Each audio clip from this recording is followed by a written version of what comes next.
नमस्कार, आप देख रहे हैं न्यूज फॉर नेशन और मैं हूं प्रियदर्शन।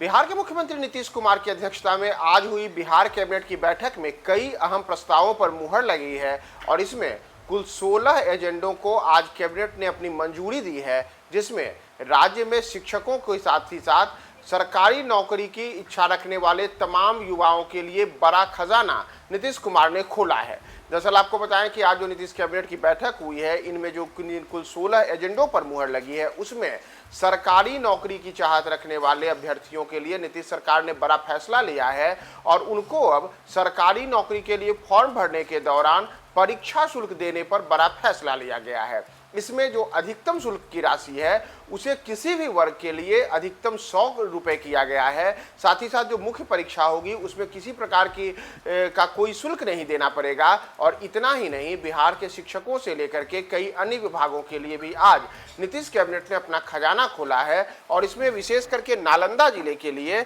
2 प्रमुख सड़क परियोजनाओं को मंजूरी दी गई है, जिसमें सालेपुर नरसंडा तलेमर करौड़ा पर, जो कि NH 31 के अंतर्गत के पास आता है, इसे NH 31 से जोड़ने के लिए मौजूदा 2 लेन की सड़क को 4 लेन में चौड़ीकरण कार्य के लिए 539 करोड़ 19 लाख रुपए की स्वीकृति प्रदान की गई है। इसी तरीके से नालंदा जिले के ही राजगीर में निर्माणाधीन राजगीर अंतर्राष्ट्रीय क्रिकेट स्टेडियम और मौजूदा राजगीर खेल परिसर के लिए पहुंच पथ यानी कि वहां पर सड़क निर्माण को लेकर के कुल 7.4 किलोमीटर में ROB सहित 4 लेन के सड़क निर्माण के लिए कुल 363 करोड़ 99 लाख 30 हजार रुपए की मंजूरी दी गई है। और इसमें स्वीकृति के साथ अब नालंदा में जो निर्माणाधीन राजगीर खेल परिसर है और वहां पर जो नया राजगीर अंतर्राष्ट्रीय क्रिकेट स्टेडियम बन रहा है, वहां पर पहुंच आसान हो जाएगा और नई सड़क के साथ, वहां पर 4 लेन सड़क के साथ लोग आ जा सकेंगे। इसी तरीके से आपदा प्रबंधन विभाग से जुड़े हुए एक अहम प्रस्ताव में संदीप कुमार, जो कि जिनकी सेवानिवृत्ति विशेष कार्य पदाधिकारी के तौर पर 6 माह के लिए उनको आगे बढ़ाया गया है और उनको संविदा के आधार पर नियोजन दिए गए हैं, जिसके तहत अब 31 मार्च 2026 तक संविदा के आधार पर इसी विभाग में मौजूद रहेंगे। वित्त विभाग के अंतर्गत भविष्य निधि से आच्छादित सरकारी सेवकों के लिए, जो कि वर्ष 2012-13 से पूर्व में वित्तीय वर्षों का वेतन भरपाई पंजी के नष्ट होने की स्थिति में जो उनकी संचित राशि है उसका लेखा अद्यतनीकरण एवं अंतिम निकासी से संबंधित तमाम जो निष्पादन है, उसके लिए निर्धारित राशि के संबंधित वर्ष के मूल वेतन में न्यूनतम अंशदान की राशि एवं इसी के तहत जो तत्संबंधित वित्त विभाग द्वारा निर्धारित ब्याज दर है, उसके आधार पर उनको भुगतान को लेकर के अपनी स्वीकृति आज कैबिनेट ने प्रदान की है। और राज्य सरकार की ओर से एक अन्य महत्वपूर्ण फैसले के तहत राज्य सरकार की गारंटी पर ऋण हेतु गठित प्रत्याभूति मोचन राशि को अब निवेश हेतु बिहार आकस्मिकता निधि से 1000 करोड़ रुपए मात्र की अग्रिम की स्वीकृति को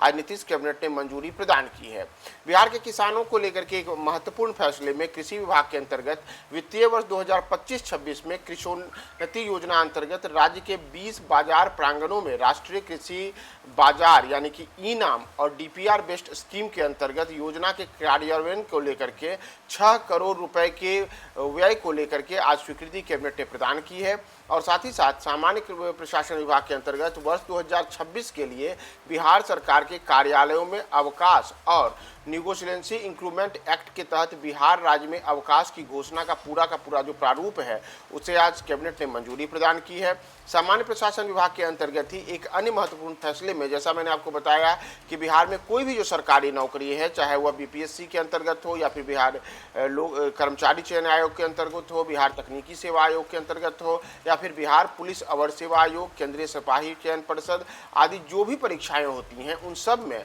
शुल्क में कमी और छूट को स्वीकृति प्रदान की गई है। यानी कि किसी भी प्रकार के सरकारी सेवा के लिए अब 100 रुपये का फॉर्म अधिकतम लगेगा और 100 रुपये के ही शुल्क पर अभ्यर्थी अपना आवेदन कर सकते हैं।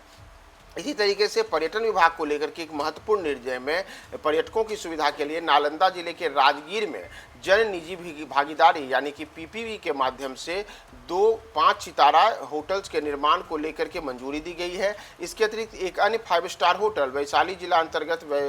वैशाली में निर्मित होगा और यहाँ पर इन तमाम चीज़ों को लेकर के आज अपने कैबिनेट ने मंजूरी प्रदान की है। गन्ना उद्योग विभाग ने आज गन्ना उद्योग विभाग में बिहार ईख विकास सेवा भर्ती प्रोन्नति एवं सेवा शर्त नियमावली 2025 को स्वीकृति दे दी है और वित्त विभाग के अंतर्गत राष्ट्रीय सूचना केंद्र केंद्र द्वारा विकसित ई लाभार्थी पोर्टल के परीक्षण, संवर्धन, रखरखाव, प्रशिक्षण एवं कार्यान्वयन के लिए कुल 3 वर्षों के लिए 5,30,78,902 रुपए की राशि को आज कैबिनेट ने मंजूरी प्रदान की है। राजस्व एवं भूमि विभाग के अंतर्गत बांका जिला के अंतर्गत कटोरिया अंचल में एक महत्वपूर्ण फैसले को लेकर के यहां पर विशेष सशस्त्र पुलिस बल के मुख्यालय के निर्माण को लेकर के राज्य सरकार ने करीब 46 एकड़ गैर मजरूआ भूमि को आज निःशुल्क स्थायी हस्तांतरण को लेकर के भी स्वीकृति प्रदान की है। यानी कि जो बांका में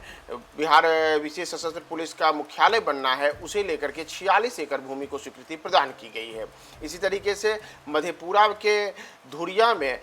33 केवी के ग्रिड सब स्टेशन के निर्माण को लेकर के 2,26,00,000 रुपए की राशि को स्वीकृति प्रदान की गई है और इसे Bihar state power transmission company limited Patna के अंतर्गत हस्तांतरण किया जाएगा। जैसा मैंने आपको बताया कि शिक्षा विभाग को लेकर के भी एक महत्वपूर्ण फैसला लिया गया है, तो इसमें राजकीय शिक्षक पुरस्कार प्राप्त शिक्षकों को, जिनके लिए कि पूर्व में प्रावधानित राशि वित्तीय वर्ष 2025-26 से 15,000 रुपये थी, इसे बढ़ा करके 30,000 रुपये करने को स्वीकृति में कैबिनेट ने मंजूरी दी है। और साथ ही साथ स्वतंत्रता सेनानी एवं पूर्व मंत्री उपेंद्र नाथ वर्मा की जयंती को प्रतिवर्ष 23 अगस्त को गयाजी शहर के दिग्घी तालाब के उत्तर पश्चिम कोना पर स्थित उनकी प्रतिमा स्थल पर राजकीय समारोह में मनाने को लेकर के भी राज्य मंत्रिमंडल ने आज अपना महत्वपूर्ण फैसला लिया और आज की कैबिनेट में इस पर भी मंजूरी ली गई है। साथ ही साथ जो 16वां और सबसे अंतिम आज एजेंडे पर मुहर लगी है वह स्वास्थ्य विभाग से जुड़ा हुआ है, जिसमें स्वास्थ्य विभाग के अंतर्गत पटना के में बिहार महिला स्वास्थ्य कार्यकर्ता